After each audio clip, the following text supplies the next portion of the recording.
But so that line that all art forms Aspire. aspire towards a condition of music.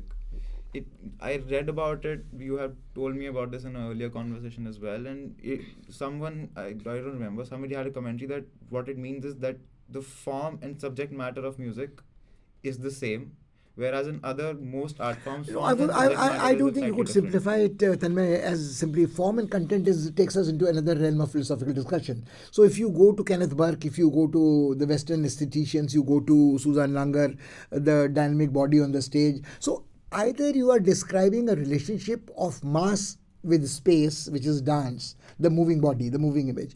You have form in painting which where you would have line and shape and color and again a relationship with the space, but which would be static.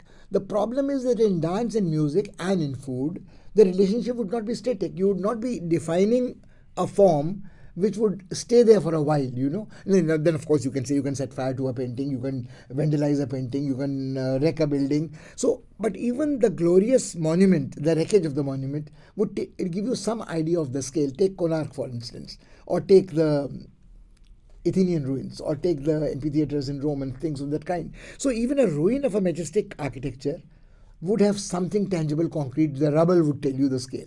But in music, you know, it is just there. And I think the line between form and content blurs in music more than in any other art form, because what you are experiencing through your oral nerves is a sound, and the sound is what is coloring, so to speak, to mix metaphors, your mind into a particular mood.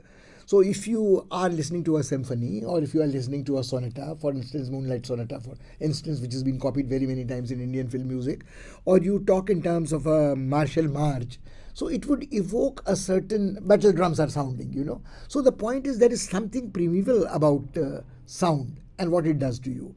And sound as noise and sound as music are two different, you know, but it is sort of somebody arranging um anarchic sound into sonorous music, you know. And then you'd have music of the bird singing, which would not, you're not worried about the cuckoo or the nightingale, and you would not say this is the form, this is the frequency. You don't analyze it that way at all.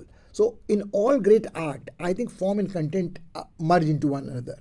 But in music, the degree of abstraction and transience is, I think, what sets it apart.